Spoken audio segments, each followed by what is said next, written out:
Assalamualaikum warahmatullahi wabarakatuh. Perkenalkan, nama saya Alvin Alfian Daud dari kelas Kimia 3A akan menjelaskan ayat Al-Quran dan hadis tentang sholat, puasa, zakat, haji, dan umroh, halal dan haram, dan pernikahan. Ayo, tonton selanjutnya.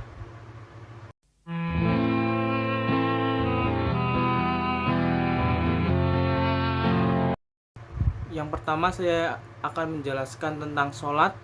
Nah, sholat dalam istilah sholat adalah bentuk ibadah wajib yang terdiri dari perkataan dan perbuatan yang diawali dengan takbiratul ihram dan diakhiri dengan syarat dan ketentuan tertentu. Ada sholat wajib dan sunnah. Sholat wajib yaitu subuh, zuhur, asar, maghrib, dan isya. Dan contoh sholat sunnah yaitu ada duha, idul adha, tahajud, dan lain-lainnya. Syarat wajib sholat yaitu muslim, berakal sehat, baligh, suci dari hadas, sadar. Syarat sah sholat yaitu ada telah masuk waktu sholat, menghadap kiblat, menutup aurat, suci badan. Hal yang membatalkan sholat ada berhadas, terkena jelas najis, meninggalkan suatu syarat, rukun, doa, dan murtad. Rukun dalam sholat yaitu ada niat, berdiri tegak bila tidak mampu dapat duduk dan berbaring, takbiratul ihram, lalu membaca surat Al-Fatihah setiap rakaatnya, ruku, i'tidal, sujud, duduk di antara dua sujud, duduk tasyahud akhir, membaca sholawat, Nabi mengucapkan salam yang pertama, dan harus dilaksanakan secara teratur. Surat tentang sholat dalam surat An-Nisa ayat 103 yang berbunyi Fa'iza qada'itumus sholata fazkurullaha qiyaman wa qu'udan wa ala junubikum Fa'iza ma'nantum fa'aqimus sholah Innas sholata kanat 'alal mu'minina kitaban mawqut, yang artinya maka apabila kamu telah menyelesaikan sholatmu, ingatlah Allah di waktu berdiri, di waktu duduk, dan di waktu berbaring. Kemudian apabila kamu telah merasa aman, maka dirikanlah sholat itu sebagaimana biasanya. Sesungguhnya sholat itu adalah fardu yang ditentukan waktunya atas orang-orang yang beriman. Nah, setelah menjelaskan sholat dalam keadaan gawat, dilakukannya penjelasan tentang keharusan berzikir agar jangan ada yang menduga bahwa sholat tersebut serta kegawatan yang dialami mencekam mereka sedemikian rupa sehingga melupakan zikir kepada Allah Subhanahu wa Ta'ala. Di sisi lain, berzikir setelah sholat dianjurkan. Zikir setelah sholat dalam keadaan normal dilakukan dengan duduk. Di sini ada hadis tentang sholat yang berbunyi fa aina ma asrokat qadallah tufaddalla fa innahu masjidu, yang artinya jika waktu sholat telah tiba, sholatlah dimanapun kalian berada, karena sesungguhnya tempat itu seperti masjid. Sebagaimana Al-Hasan Umar bin Abdul Aziz, Al-Auzai Said bin Abdul Aziz berkata, demikian pula pendapat yang diriwayatkan dari Abdullah ibnu Umar dan Abu Musa. Rasul pernah masuk ke Ka'bah dan sholat padahal di dalamnya masih ada gambar. Nah, pada fenomena ini sering terjadi jika kita harus mengingat kepada Allah Subhanahu wa Ta'ala walaupun kita tidak bisa sholat dengan berdiri, bisa sholat dengan duduk dan berbaring jika sudah tidak sanggup lagi berdiri, supaya kita tidak melupakan Allah Subhanahu wa Ta'ala. Walaupun tempat berada di atas kapal, di gunung, kita harus melakukan sholat, karena sholat adalah tiang agama. Hikmah yang dapat diambil jika kita selalu sholat, insya Allah akan dipermudahkan dalam kehidupan kita sehari-hari. Nah, begitulah penjelasan tentang ayat Al-Quran dan hadis tentang sholat.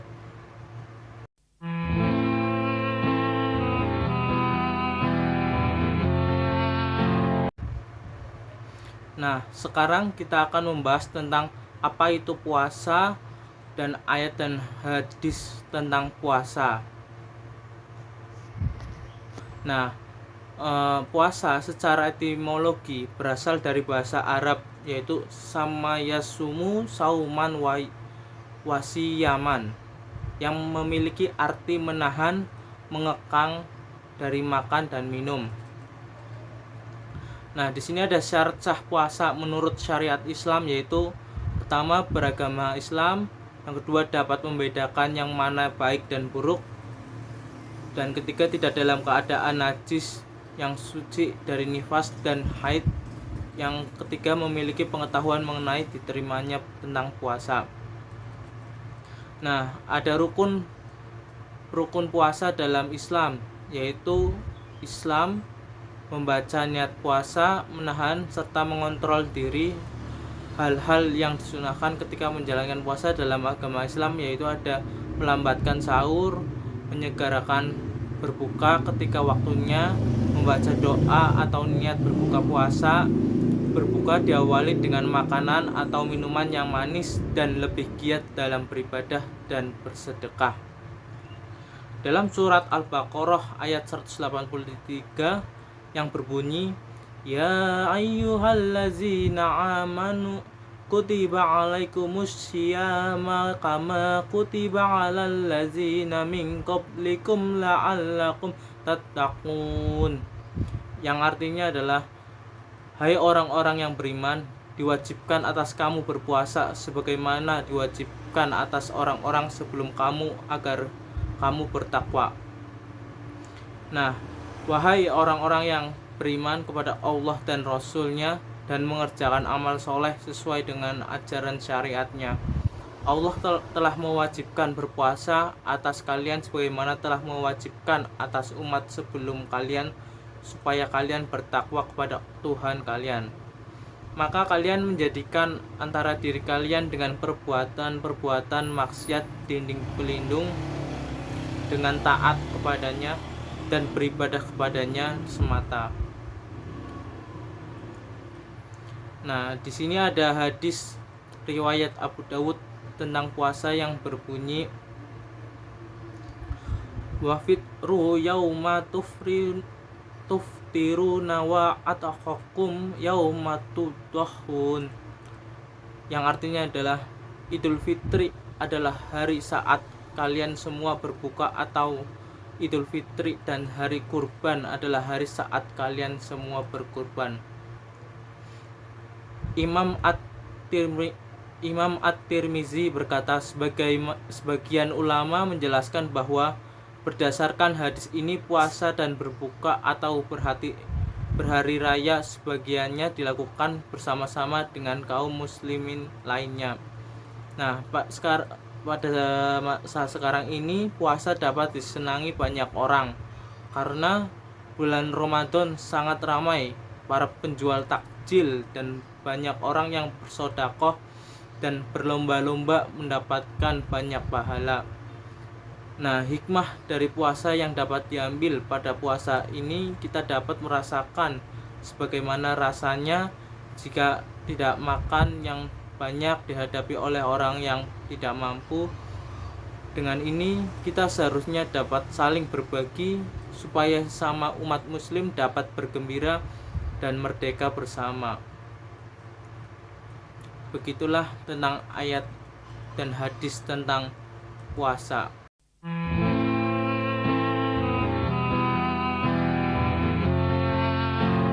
Selanjutnya saya akan menjelaskan tentang ayat dan hadis tentang zakat. Sebelum itu saya akan menjelaskan tentang zakat. Nah, zakat adalah sebuah praktik ibadah di mana orang muslim memberikan 2,5% dari hartanya untuk disumbangkan kepada yang membutuhkan. Zakat diperlukan dalam Islam sebagai kewajiban atau seperti pajak. Syarat dalam berzakat yaitu Islam, merdeka, sudah dewasa, tidak punya hutang, memiliki harta yang cukup, harta milik sendiri, Dan di sini ada rukun dalam berzakat, yaitu niat dan harta yang dizakatkan itu ada emas dan perak, hasil pertanian dan hasil perniagaan.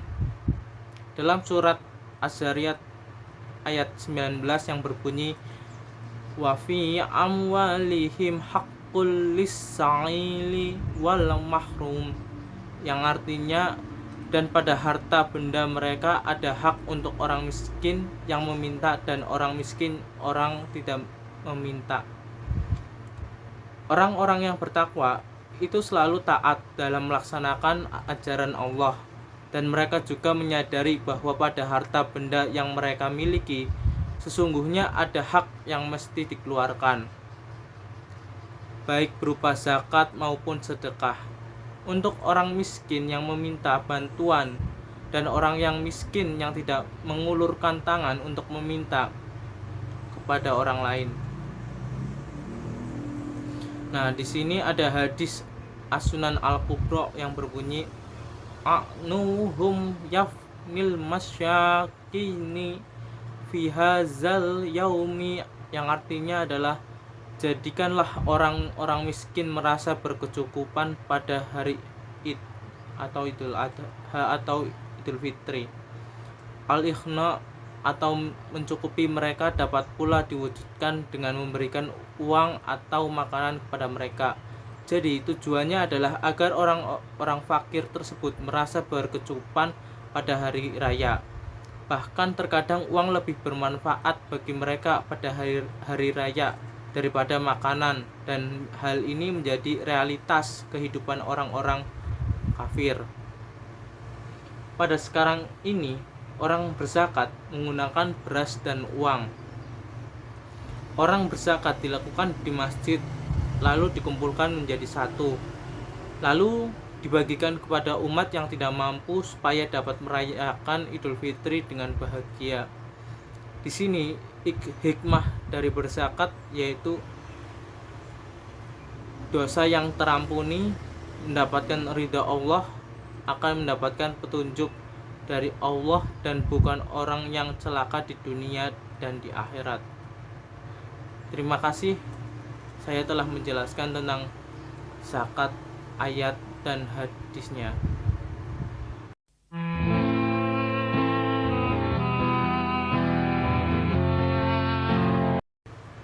Selanjutnya saya akan menjelaskan tentang haji dan umroh serta ayat dan hadisnya.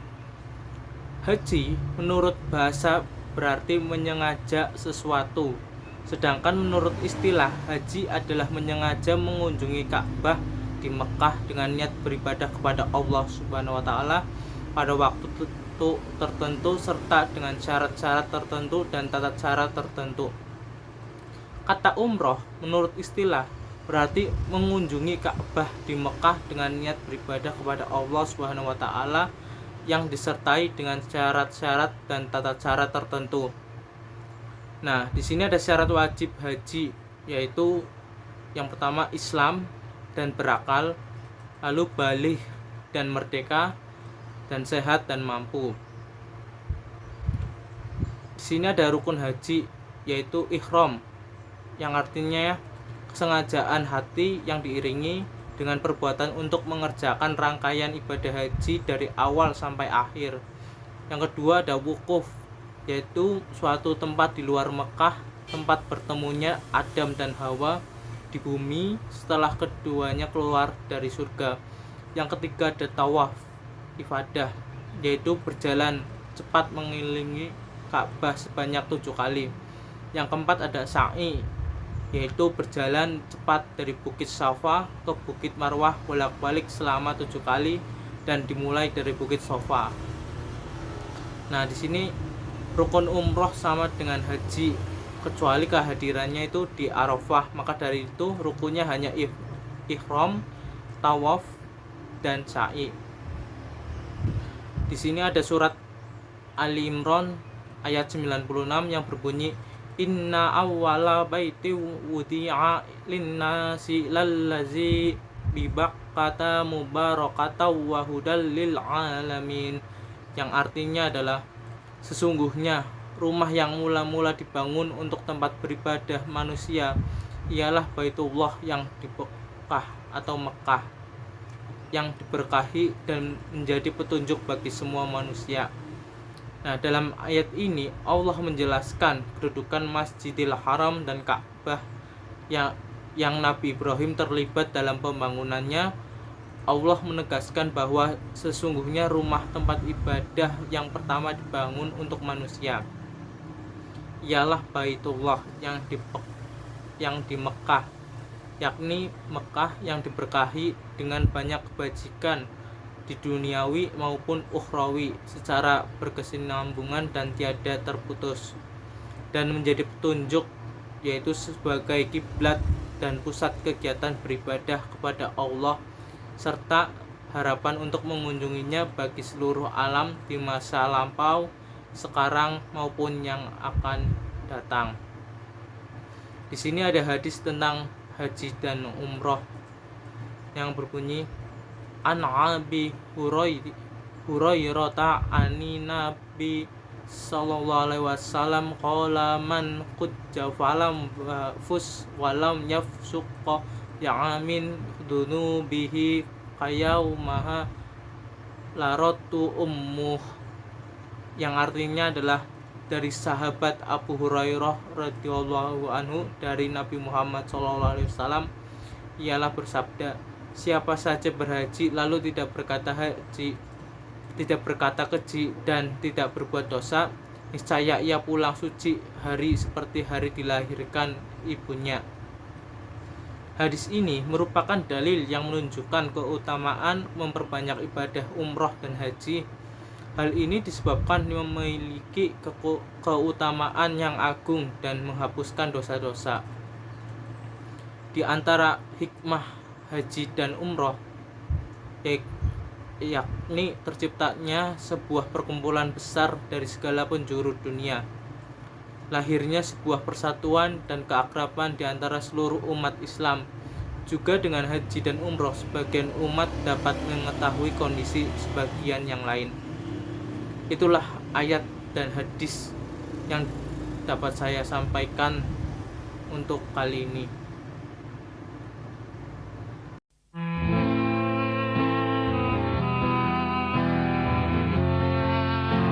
Selanjutnya saya akan menjelaskan tentang halal dan haram.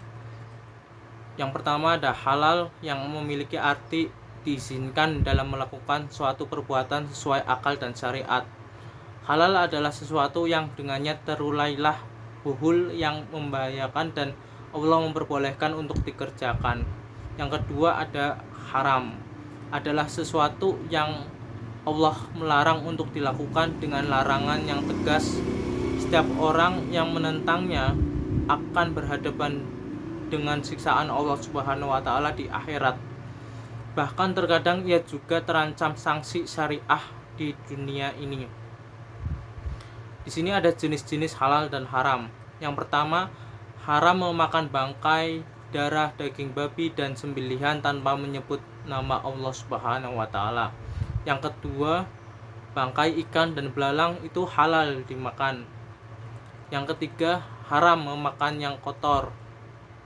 Yang keempat, haram memakan binatang yang bertaring, burung bercakar, dan burung pemakan bangkai. Yang kelima, dihalalkan memakan binatang hasil buruan. Yang keenam, diharamkan minum khamar dan memakan narkoba. Di sini ada surat At-Toha ayat 81 yang berbunyi, Kullu min thayyibati ma razaqnakum wa la tadghaw fihi fayahilla 'alaikum ghadabi wa may yahlil 'alaihi ghadabi faqad hawa, yang artinya makanlah di antara rezeki yang baik yang telah kami berikan kepadamu dan janganlah melampaui batas kepadanya yang menyebabkan kemurkaanku menimpamu, dan barang siapa ditimpa oleh kemurkaanku maka sesungguhnya binasalah ia.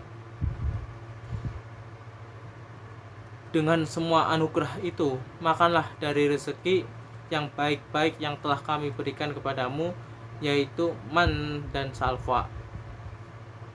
dan janganlah melampaui batas. Jangan melanggar tuntunanku yang pada akhirnya menyebabkan kemurkaanku akan menimpamu. Ketahuilah, barang siapa ditimpa kemurkaanku, maka sungguh binasalah dia akibat siksa itu. Nah, di sini ada hadis tentang haji dan umroh yang berbunyi huwat tohuru huroma'u tulhilamayatatuh, yang artinya adalah laut itu airnya suci dan bangkainya halal untuk dikonsumsi, dan memakan makanan dari laut dan ikan-ikan halal walaupun ikan tersebut sudah menjadi bangkai. Air laut termasuk air yang suci. Nah, kita itu tidak diperbolehkan memakan makanan yang haram seperti babi, karena Allah telah melarangnya. Memakan makanan dari binatang seperti harimau tidak diperbolehkan, karena haram dan harimau adalah hewan yang terlindungi, maka akan kena sanksi. Nah, di sini ada hikmah dari halal dan haram. Ini kita akan terjauh dari penyakit yang berbahaya untuk diri sendiri, seperti babi yang mengandung cacing pita. Nah, di sini bila kita memakannya, maka kita akan terkena penyakit. Nah, seperti itulah penjelasan tentang ayat dan hadis tentang halal dan haram. Terima kasih.